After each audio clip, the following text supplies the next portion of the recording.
and you were to statch like another offensive guy while limiting your pitching. But in NFL, it's almost impossible to do because you have to have the bye week, so you got to have some sort of interchanging. So, of course, naturally, we're in a we're in a different two quarterback league, so you need a third quarterback. So now, after having dropped Mitch, I picked up, I started toying with Fitzpatrick, and then I went to Winston after I lost and had the first dibs on him.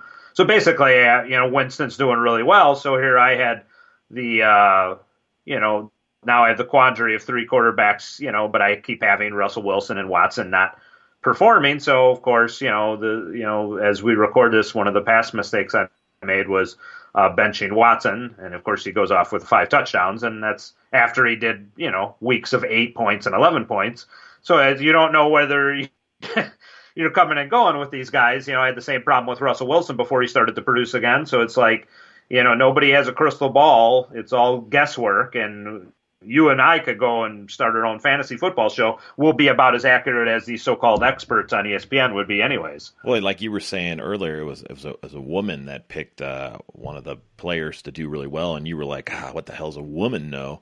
But obviously she knew because she picked it, and I'm in agreement with you. I don't know why there's so many women on the field interviewing these players, why there's so many women in the NFL, and I know it draws more guys to watch it. But we got to go back to years when that girl was bitching that someone sexually harassed her in the locker room. And you're like, then why you put more women on the field, NFL? Why are you doing this? Why are you putting more people in their interview?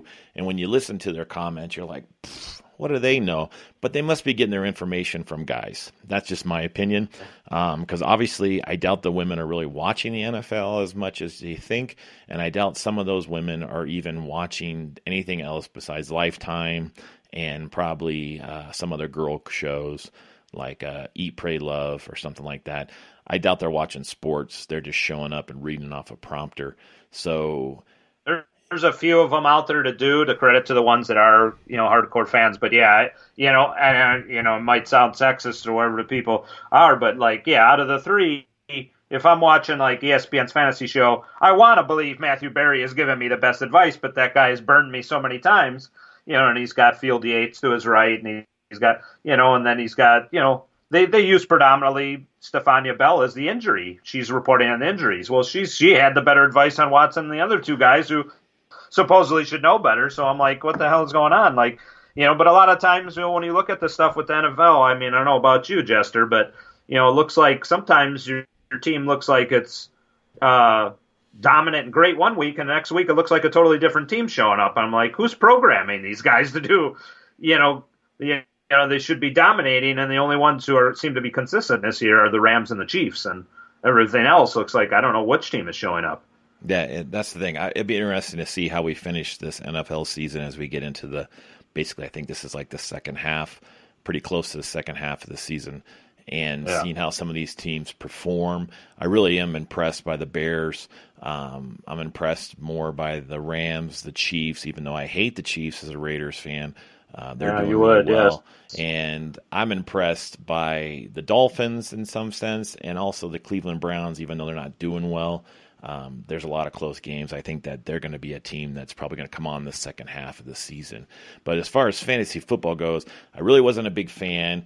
I'm playing with you now, and I'm playing with another group, and every week I catch myself staring at my phone and trying to act like I have some kind of control. And as I watch players on there, I just want to throw shit at them because I'm like, you could perform better. And I feel like a parent watching their kid play, like, I know you're better than this, you son of a bitch.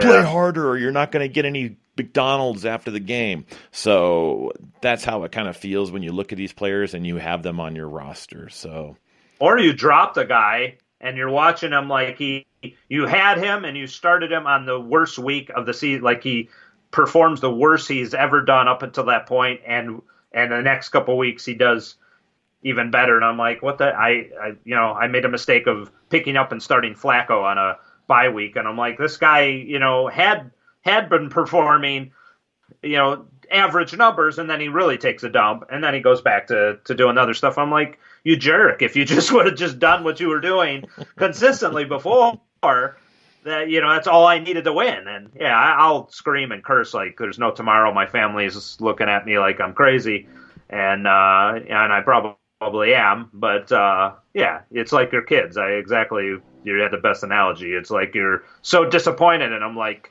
you expected so much better out of them, yeah. and they just couldn't deliver that week. And you're like, why? Why do I have you on my team? Yeah, you just want to bring them over to the corner and be like, I'm so disappointed in you right now. I can't believe that you did not meet the 25 points you were supposed to get this week.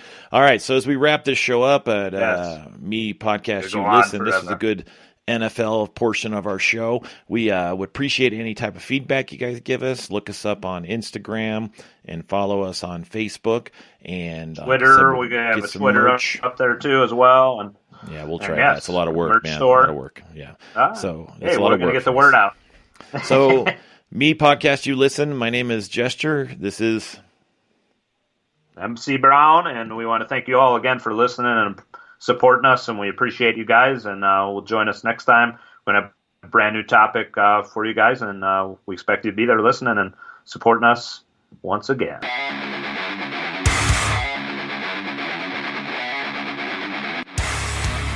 Thank you for listening to Me Podcast You Listen with MC and Jester. Please check us out on Facebook under Me Podcast You Listen, and also under Instagram under Me Podcast You Listen.